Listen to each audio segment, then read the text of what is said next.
nyan kajet ke tren urang menyebar olahraga aturan dunia harus pakai siluet, harus deh aurat, maka diikuti oleh masyarakat Aceh berjalan santai di lapangan wasallam. Puji kepada Allah dengan jalan banyak bersyukur kepadanya. Syukur kepada Allah Subhanahu wa taala dengan lidah. Sering-seringlah kitanya mengucapkan alhamdulillah di setiap kesempatan nikmat yang Allah taala berikan. Kemudian syukur dengan hati. Banyaklah menerima segala ketentuan Allah, pemantang yang sudah ditakdirkan, yakini bahwa itu adalah yang terbaik bagi kitanya. Sabar kalau itu memang musibah, bersyukur kalau memang yang merupakan nikmat kebahagiaan kepada kitanya. Segala ketentuan Allah besar dan kecil harus kita terima dengan lapang dada. Itu disebut dengan syukur dengan hati. Kemudian syukur dengan seluruh anggota badan. Pergunakan anggota badan ini kepada jalan yang diridai oleh Allah. Pergunakan mata untuk melihat segala sesuatu yang diridai Allah. Gunakan kaki kitanya untuk melangkah kepada satu tempat yang diridai oleh Allah. Tangan kitanya gunakan untuk mengambil sesuatu yang disenangi oleh Allah Subhanahu wa taala. Semua anggota badan ini kitanya gunakan kepada jalan yang diperintahkan Allah. Berarti kitanya sudah syukur dengan anggota badan. Dengan 3 syukur inilah, syukur dengan lidah kitanya kalih kita lakukan, syukur dengan hati pun kita sudah melakukan, diiringi dengan syukur dengan seluruh anggota badan ini, maka kitanya tergolong ke dalam abdan syakura, yaitu hamba-hamba yang bersyukur kepada Allah Subhanahu wa taala. Semoga kitanya mandum yang hadir di sini termasuk pertama oleh Allah Subhanahu wa taala kepada hamba-hambanya yang bersyukur, bukan hamba-hamba yang berputus asa, bukan hamba-hamba yang mengeluh terhadap segala ketentuan Allah Subhanahu wa taala. Kemudian sebagai bukti kitanya cinta kepada baginda Rasulullah untuk saat zamannya, bukti kitanya cinta kepada Rasulullah adalah dengan banyak melakukan sunnah-sunnah beliau dan dengan sering-seringlah mengucapkan salawat. Sahabat zaman cinta kepada Rasulullah, rela mengorbankan nyawa untuk membela Rasulullah. Rasulullah tersakiti yang sudah berdarah, membentengi Rasulullah dari senjata-senjata musuh pada perang Khandaq. Rela dirinya gadah nyawang, yang penting Rasulullah tidak tersakiti. Itu perjuangan sahabat masa lalu yang rela mengorbankan nyawa untuk membela Rasulullah sebagai bukti cinta kepada Rasulullah. Tidak ada seorang pun di antara kita yang sempat bertemu dengan Rasulullah sallallahu alaihi wasallam. Kita berada di akhir zaman. Bukti kita cinta kepada Rasulullah, perbanyak sunnah-sunnahnya. Kemudian sering-seringlah bersalawat kepada baginda Rasul. Bersalawat kepada baginda Rasul bukan di bulan Maulid manteng, kan dia sembahyang manteng, tetapi di setiap kesempatan, di tempat yang bukan tempat yang hina, silakan berselawat kepada baginda Rasul. Bahkan ada rahasia tentang salawat. Seorang sahabat bermimpi perihal satu hadis man shalla alayya salatan sallallahu alaihi asyra. Barang siapa berselawat kepadaku 1 kali, maka Allah memberikan rahmat kepadanya 10 kali. Karena makna selawat Allah kepada hamba adalah memberikan rahmat 10 kali. 3 tamu selawat ke Rasulullah, Allah berikan rahmat kepada orang yang berselawat 10 kali. Seorang sahabat bermimpi tentang hadis itu. Kemudian menjumpai Rasulullah. Wahai Rasulullah, Ilung bermimpi tentang kelebihan salawat dalam satu hadis yang dinyatakan barang siapa bersalawat kepadamu wahai Rasul 1 kali, maka Allah akan memberikan rahmat 10 kali. Wahai Rasulullah, izinkan Ilung bertanya kepadamu wahai Rasul, apakah berselawat kepadamu harus dalam keadaan khusyuk dan hudur hati?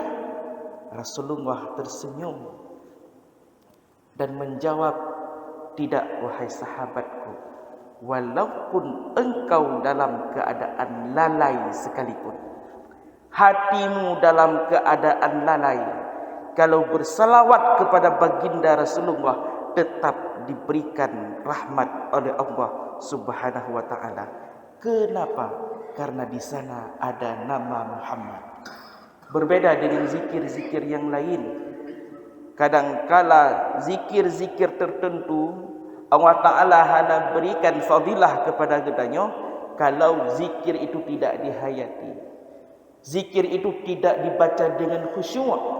Tetapi berbeda dengan salawat, walaupun hati kitanya tidak hadir, tidak khusyuk, tetapi kalau bersalawat kepada baginda Rasulullah, karena di sana ada nama Muhammad, tetap akan diberikan rahmat oleh Allah Subhanahu wa taala. Maka sering-seringlah berselawat di setiap kesempatan kepada baginda Rasulullah dengan ucapan Allahumma salli ala Muhammad wa ala ali Muhammad. Ulangi itu. Tak ulangi tip-tip uro limortuh ke tiratami Honda bek terbayang lain tabacan yang mantang Allahumma salli ala Muhammad wa ala ali Muhammad. Tirata jak-jak hidro terdengar galam hanada pegahabangan dengan ucapkan salawat Allahumma salli ala Muhammad wa ala ali Muhammad. Semoga dengan banyaknya berselawat kita di dalam dunia ini, maka kelak di hari akhirat kita mendapatkan syafaat dan pertolongan dari baginda Rasulullah sallallahu alaihi wasallam. Hadirin sidang jamaah subuh yang dimuliakan Allah, seluruh panitia, gure-gure yang lebih tuan memuliakan. Pada tahun 9 setelah hijrah baginda Rasulullah sallallahu alaihi wasallam ke Madinah, Rasulullah kaki kurang tun di Madinah belum melakukan ibadah haji, karena segala proses bubut ibadah haji di Makkah. Orang Madinah kalau ingin melakukan ibadah haji harus berangkat di Makkah, karena segala bentuk ibadah rukun haji yang dilakukan di Makkah. 9 tahun Rasulullah di Madinah setelah berhijrah tidak pernah melakukan ibadah haji. Kemudian pada tahun ke-10 dari Rasulullah berhijrah ke Madinah, Rasulullah berencana untuk melakukan ibadah haji ke Makkah. Rencana Rasulullah dikabarkan kepada seluruh sahabat pada ketika itu. Kemudian sahabat yang ingin ikut bersama Rasul. Bahkan dalam satu riwayat yang diriwayatkan oleh Imam Jabir, saat berkumpulnya masyarakat Madinah yang ingin berangkat bersama Rasulullah untuk bubut haji Makkah, di padang, satu padang di Madinah pada ketika itu tidak sanggup terlihat oleh pandangan mata. Kiri, kanan, depan, belakang dipenuhi oleh manusia. Demikian banyaknya jumlah umat Muhammad, masyarakat Madinah yang ingin ikut bersama Rasulullah untuk melakukan ibadah haji pada hari itu. Padahal haji ke-10 Hijriah itu adalah haji terakhir bagi baginda Rasulullah sallallahu alaihi wasallam sebelum beliau wafat. Berangkat Rasulullah Makkah melakukan ibadah haji di sana. Kemudian pada 9 Zulhijjah, yaitu puncak daripada ibadah haji, wukuf di Arafah. Mandum orang Madinah yang berangkat dengan Rasulullah berkumpul di padang Arafah. Sekian banyaknya. Kemudian Rasulullah berkhutbah di padang Arafah. Khutbah inilah khutbah terakhir baginda Rasulullah dalam melakukan ibadah haji. Pesan-pesan yang disampaikan oleh Rasulullah adalah pesan-pesan yang sangat penting. Bukan hanya pesan disampaikan oleh Rasulullah kepada orang-orang yang hadir pada masanya, tetapi pesan-pesan di padang Arafah juga merupakan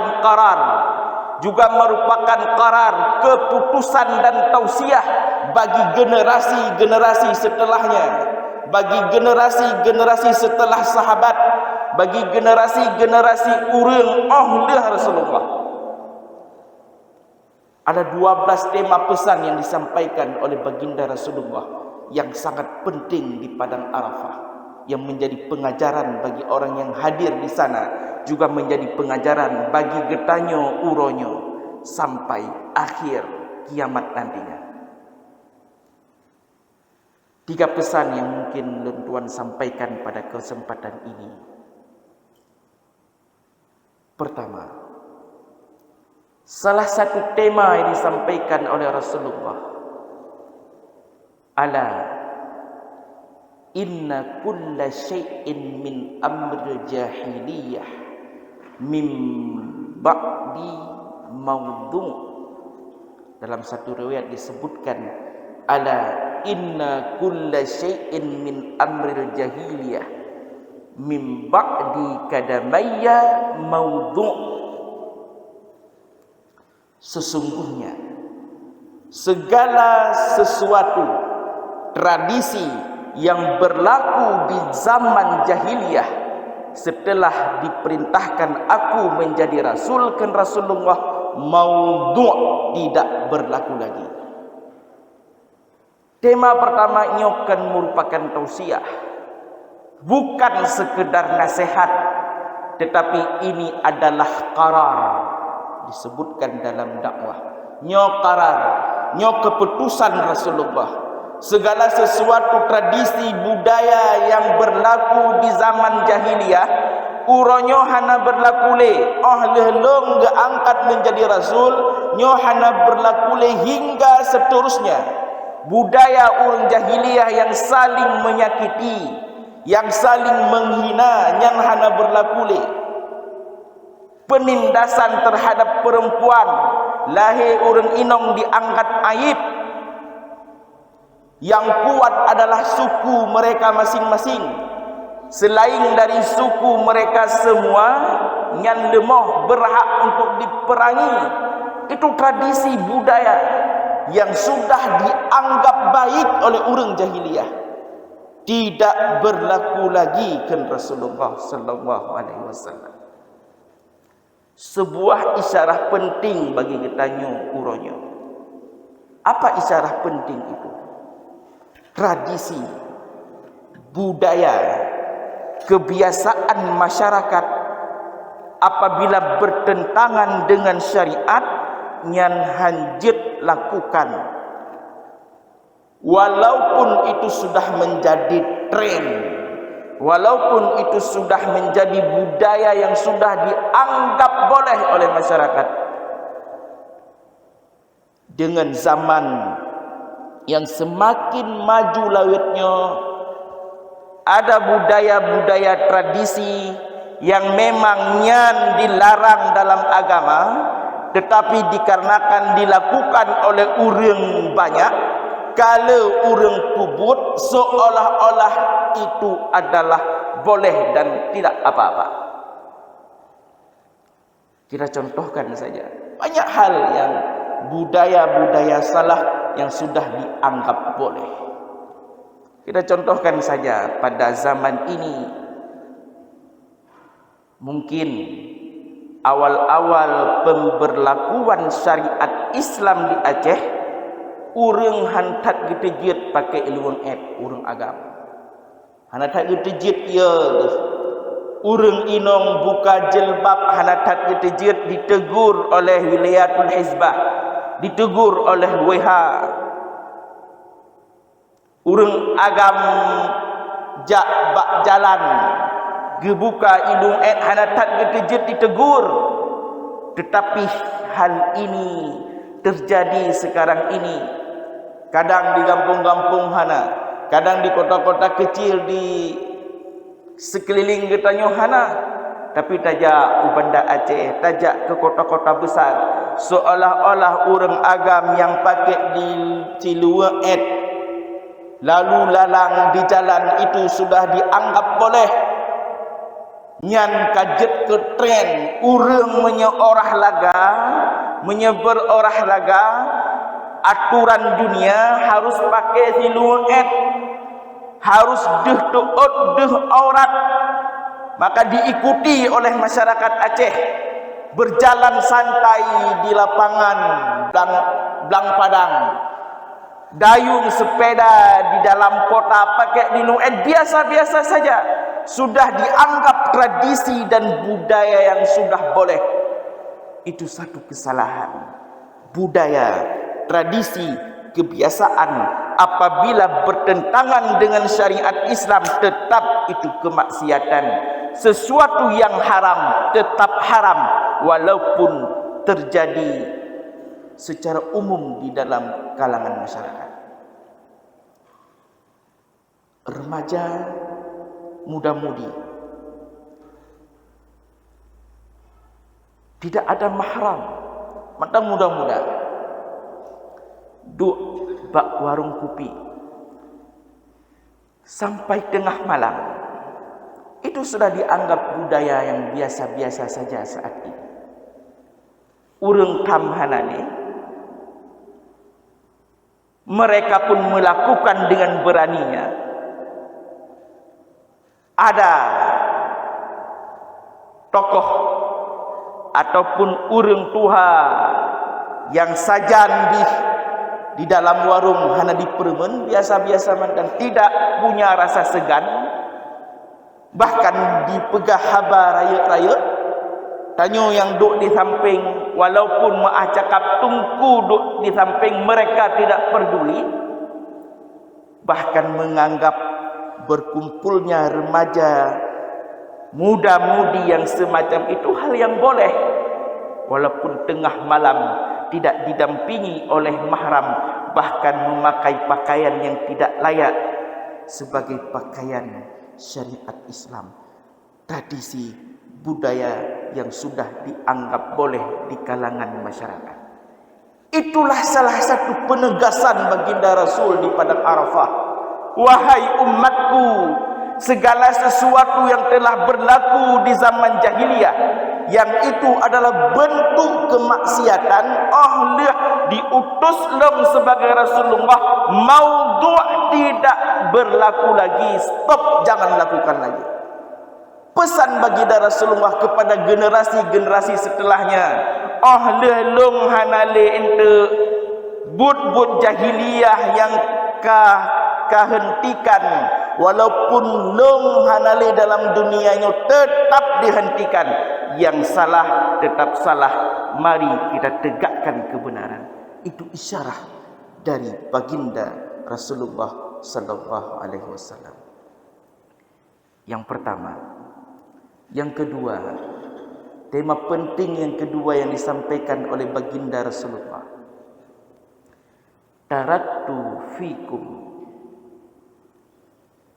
in i'tasamtum bihi lam tadillu bihi abada.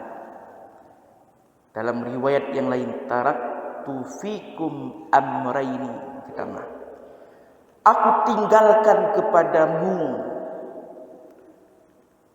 apabila engkau berpegang kepadanya, sungguh engkau tidak akan sesat selama-lama. Kitabullah wa sunnatur rasul. Putra yang gegabah dari Rasulullah, getanya berpegang kepada dua halnya, getanya tidak akan sesat selama-lama. Kitabullah, Rasulullah meninggalkan Al-Quran. Kemudian was sunnatur rasul, Rasulullah meninggalkan sunnahnya atau hadis baginda Rasulullah sallallahu alaihi wasallam. Getanya berpegang kepada dua halnya, berpegang pedoman kepada Al-Quran, berpegang teguh kepada hadis-hadis Rasulullah, dijamin oleh baginda Rasul kitanya tidak akan sesat. Al-Quran adalah wahyu yang nepetren oleh Allah Subhanahu wa taala melalui perantara malaikat Jibril, diturunkan kepada baginda Rasulullah, yang berisi hukum, yang berisi kisah, sejarah-sejarah. Kemudian ada beberapa hal yang di dalam Al-Qur'annya perlu ditafsirkan oleh hadis Nabi, karena tidak semua masalah yang khusus tertulis di dalam Al-Qur'an. Fungsi hadis salah satunya adalah untuk menafsirkan Al-Quran. Kemudian ayat-ayat Al-Quran yang umum, yang sifatnya umum, kemudian dikombinasikan dengan ayat lain. Ada sebahagian ayat yang menjadi penafsir daripada ayat-ayat yang sifatnya umum. Kemudian tidak cukup Al-Quran ditafsirkan oleh hadis. Tidak cukup Al-Quran ini ditafsirkan oleh ayat-ayat yang lain di dalam Al-Quran. Segala kandungan-kandungan Al-Quran sulit untuk dipahami. Kemudian untuk mudah memahami kandungan-kandungan yang sangat kental manteng dalam Al-Quran, kandungan-kandungan yang sangat kental manteng di dalam hadis, oleh ulama mujtahid pada masa itu menciptakan kaedah usul fiqh yang tujuannya untuk membantu getanya memahami kandungan Al-Quran. Dari kaedah itu tercipta kitab yang sangat banyak, menyagatanya dari mazhab Syafi'i, jalur dari mazhab Syafi'i. Imam Syafi'i berijtihad. Kemudian dalam hal fikih misalkan mengarang kitab Al-Um. Kemudian muridnya Imam Asy-Syafi'i Al-Madzani mensyarahkan karangan Syafi'i. Kemudian kitab-kitab syarah itu disyarahkan oleh generasi-generasi ulama setelah itu, sehingga hadir pada getanya uronya kitab-kitab yang disemebut le gure-gure getanya, yang disemebut le ulama-ulama getanya. Yakinilah bahwa kitab-kitab itu adalah kandungan dari Al-Quran dan hadis. Tayo mungkin tabut Al-Quran untuk jid cara sembahyang. Han mungkin tabut Al-Quran dengan hadis untuk tatu'oh cara puasa. Han mungkin tabut Al-Quran dan hadis untuk tatu'oh cara bermasyarakat, untuk tatepu ilmu tauhid, untuk tatepu ilmu fikah, untuk mengerti mana akhlak baik dan mana akhlak buruk dalam tasawuf. Tidak mungkin. Tetapi kandungan-kandungan kental dalam Al-Quran itu sudah dikarang, dalam bentuk disiplin-disiplin ilmu khusus. Na kitab tauhid, na kitab tasawuf, ada kitab fiqih, itu semua turunan daripada kandungan-kandungan umum dari Al-Quran. Artinya, untuk tak pahami Al-Quran dan hadis, belajarlah kepada para alim ulama. Alim ulama adalah pewaris baginda Rasulullah. Rasulullah tidak mewarisi harta, tidak mewarisi yang lain, tetapi apa yang disampaikan dari Rasulullah terwarisi sampai hari ini. Putanya itulah ilmunya para ulama. Maka hargai para ulama, curi ilmu para ulama. Akhir zaman yang seperti ini, gedanya ditimpa musibah. Apa musibah? Musibah sebagaimana nekun di Rasulullah, mautu alimin musibatun la tujbar wa thulmatun lan tusad wa najmut tumis. Meninggalnya satu orang alim, meninggalnya satu orang ulama, musibatun la tujbar, musibah yang tidak bisa ditempelkan. Wa thulmatun lam tusad, ibarat lubang yang hanjit tak tempeli. Wa najmut tumis, dan ibarat seperti padamnya bintang di langit. Bahkan Rasulullah melanjutkan, mautu kabilatin aisaru min mauti ali. Bahkan meninggalnya satu kabilah, rame-rame gureng meninggal, itu lebih mudah ketimbang meninggalnya satu orang alim. Karena meninggalnya satu orang alim berpengaruh sangat besar kepada generasi-generasi setelahnya.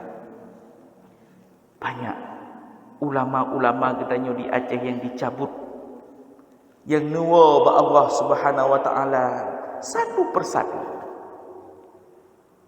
sebagai pengganti, sebagai penerus mungkin banyak, tetapi yang menggantikan sama seperti posisi ulama yang kemeninggalnya hana penerus banyak. Maka pada kesempatan gedanya yang hidup di zaman ini, mari curilah ilmu-ilmu pada ulama, ambil berkah kepada mereka. Laki doa para ulama, laki keberkahan para ulama, kemudian cari ilmu para ulama. Hadiri majelis-majelis ilmu supaya getanya mengerti, supaya getanya mufhum tentang agamanya. Seandainya pendidikan agama hana lesa urang tuntut, urang watebet majelis taklim semakin dit urang, tetapi dibuka hiburan urang rame-rame semangat untuk hadir. Tetapi kadangkala cakap dro gegalam gelah fardu'in ilmu untuk hadir kepada majelis ilmu sulit gehan badan ke. Itu sesuatu hal yang salah. Tetapi semangatlah dalam belajar sampai getanya akhir hayat. Po yang dalam getanya tempu tentang perihal agama tanyakan. Menyakira-kira getanya sadar le yang hana tak pahami, semangatlah dalam mencari ilmu dimanapun. Carilah para guru-guru getanya yang memiliki silsilah, yang memiliki silsilah hingga kepada Rasulullah. Seorang guru yang punya guru, kemudian gurunya lagi yang punya guru. Baik itu salah tabut katanya. Karena orang tiro yang hana taturi geme ajaran-ajaran baru, padahal gatnya hanta tepat pat gebet awai, hanta turi latar belakang pendidikan baganya, geme ilmu-ilmu baru, cara pegah mangat getanya patih dan getanya siap untuk menjadi murid. Baik lagi yang syit, tapi cari gure-gure getanya yang bersilsilah dalam ilmu pengetahuan. Tak tepa gean pat gebet, tak turi gean so gure, walaupun hana get bak cara gepegah, tetapi curi dan belajar kepada mereka. Itu pesan yang kedua bagi baginda Rasulullah. Isyarat pada pesan yang kedua kepada gedanya untuk selalu mencari ilmu pengetahuan, pegangan gedanya Al-Quran dan hadis, dan kemudian diturunkan oleh para ulama dengan disiplin-disiplin ilmu setelahnya. Ada pesan ketiga yang terakhir mungkin pada kesempatan ini yang Tuan sampaikan. Rasulullah menyampaikan, ala liyuballighal hadiruna al-ghaiba. Hendaklah menyampaikan pesan-pesan ini ke Rasulullah. Pesan-pesan yang kalih long sampaikannya hendaklah disampaikan oleh orang-orang hadir pada uronyo kepada orang-orang yang tidak hadir. Pesan-pesan uronyo ke Rasulullah tidak cukup long sampaikan kepada orang yang hadir di padang Arafah ini, tapi sampaikanlah kepada orang-orang yang tidak sempat hadir pada hari ini. Sebuah pengajaran dan isyarat bahwa kebaikan tidak cukup dilakukan untuk diri sendiri, tetapi kebaikan mencegah daripada kemungkaran juga harus peduli untuk dilakukan kepada orang lain. Hansip gedanya taat personal, hansip gedanya saleh-saleh pribadi, dro denata sembahyang tapi tidak peduli kepada keluarga, dro denata sembahyang nata bubur ibadah yang lain-lain, tak puasa nempena tapi tidak peduli kepada masyarakat sekitar. Dro tak tercegah diri daripada kemaksiatan, tetapi urang merajalela di samping katanya melakukan kemaksiatan, katanya diam saja. Tetapi dalam hal ini tingkatan tanggung jawab hanapun di dalam Islam katanya giwa secara bebas memerintahkan orang lain, secara bebas tadet gop menyogopnya hana di semayang. Tidak ada tingkatan-tingkatan tanggung jawab yang diatur. Tingkatan tanggung jawab yang pertama adalah tanggung jawab kepada diri sendiri. Pubetoiro dile menyeingin anak tadi sembahyang dro tu bidang sembahyang. Ladom urang bercita-cita menjadi anak saleh, tetapi dirinya tidak saleh, itu salah. Anak bersaleh katanya, bejit ke anak saleh, tapi dro tehana saleh nyan salah. Strategi dan cara yang salah. Tapi untuk menjadi cita-cita gedanya anak gedanya saleh, dro tile bersaleh. Itu tingkatan pertama, tingkatan terhadap pribadi gedanya sendiri. Kemudian yang kedua kepada keluarga, tingkatan tanggung jawab kepada keluarga, yaitu anak dan istri gedanya. Oleh dro dekat sembahyang, oleh dro dekat yakbet, oleh dro dekat mufum agama dan kata pubut, peduli kepada anak istri. Perintahkan anak kedanya untuk sembahyang.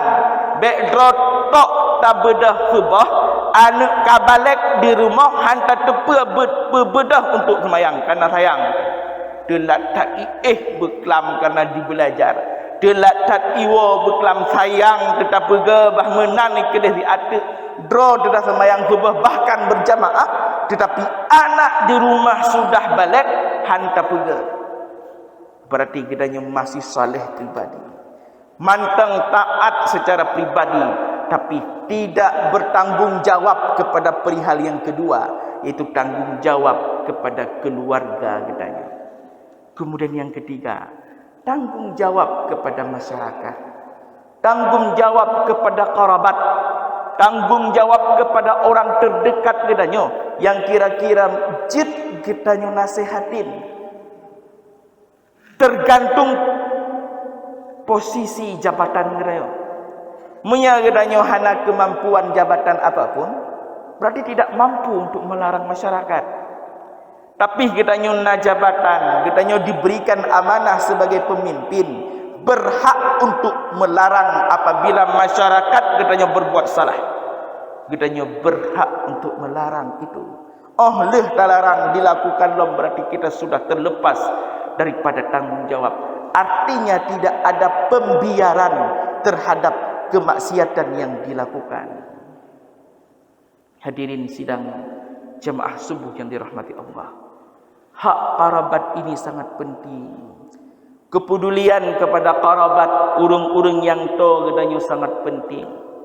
Bahkan terakhir lun ceritakan sebuah cerita Abu Talhah. Perihal sedekah saja, Rasulullah giyo dahulukan nilai ke karabat.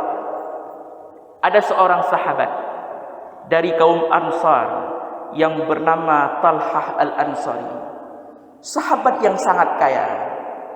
Talhah Al-Ansari banyak kebun kurma, cukup le kaya, cukup le harta Talhah. Kemudian natren ayat Al-Quran apa? Lan tanalur birra hatta tunfiqu mimma tuhibbun. Engkau tidak memperoleh kebaikan sehingga engkau memberikan nafkah, memberikan infak terhadap apa-apa yang engkau cintai. Hanlam memperoleh kebaikan segala pu yang tanya paling galak yang tak infakkan. Kemudian setelah turun ayat itu, Abu Talhah langsung datang ke rumah Rasulullah. Wahai Rasulullah, nalun dengar natren ayat bahwa tidak memperoleh kebaikan kalau urang galom genafkahi apa yang dicintai olehnya. Maka pada hari ini wahai Rasul, ada satu kebun yang sangat saya cintai, yang namanya Bairaha, yang posisi kebun Bairaha pada masa itu sejajar dengan Masjid Nabawi. Kebun Abu Talhah Bairaha sejajar dengan Masjid Nabawi, menghadap kepada Masjid Nabawi. Artinya kebun yang sangat strategis, dan kebunnya adalah kebun yang sangat dicintai oleh Abu Talhah. Maka wahai Rasulullah, setelah turun ayat itu, aku tidak ingin tergolong ke dalam orang-orang yang tidak memperoleh kebaikan. Maka pada hari ini wahai Rasulullah, Bairaha aku serahkan kepadamu. Nyan kebunlung yang paling lun cintai lung serahkan ke drone untuk kemaslahatan umat wahai baginda Rasulullah. Rasulullah tersenyum baik jeroh ke Rasulullah. Gatat nyan wahai Abu Talhah, tetapi aku punya pendapat wahai Abu Talhah. Bagaimana seandainya kebun Bairahakmu yang engkau cintai engkau serahkan kepada kerabat-kerabatmu wahai Abu Talhah. Abu Talhah pun tersenyum dan menjawab, siap wahai Rasulullah, baik dengan itu maka aku serahkan nantinya kebun Bairaha itu kepada kerabat-kerabatku sendiri. Di sana satu isyarah bahwa tamu sedekah menteng, tak infakkan harta menteng, na alur, na tingkatan-tingkatan yang harus kita utamakan dan tidak. Utamakan dulu keluarga sendiri. Tak bantu keluarga dro, punya keluarga dro teka baru tak bantu yang lain. Tanya be, maaf, mesena sebuah organisasi yang minta sumbangan, keliling-liling bak jalan, ijak rata rumah, ijak rata kantor. Para organisasinya leh dicok sumbangan diberikan bukan untuk masyarakat Aceh, dikirim ke luar negeri untuk buat masjid di sana, dikirim untuk ke luar negeri untuk sumur bor di sana, dikirim untuk ke luar negeri untuk membeli Al-Quran di mana ni ada apa. Tetapi karena sebahagian urang nyan diumumkan gejok le pada hari ladum urang di samping rumah manteng na yang lapar, keluarga sendiri masih sangat membutuhkan, sanak famili masih sangat membutuhkan harta yang semacam itu, tapi hana peduli katanya. Tapi memberikan kepada orang yang untuk dikirim keluar, yang digunakan yang hana tatuho tatepeho digunakan. Itulah alur yang harus kita pahami bersama. Jadi pada hak karabat bukan hanya peduli lagi pesan Rasulullah untuk saling mengingatkan satu sama lain, bahkan pada memberikan infak sedekah pun kita harus mendahulukan keluarga dan karabat kita sendiri. Mungkin ehno kemanteng syarahan singkat dari ulun tuan karena berhubung waktu katelat ke segala kekurangan. Dan tuan laki maaf kepada gure-gure, ayah dan mak yang hadir, karena segala kekurangan itu bersumber dari keterbatasan ilmu yang tuan miliki. Wallahu a'lamu bis-shawab, wallahu al-waliyyu taufiq wal hidayah. Wassalamu alaikum warahmatullahi wabarakatuh.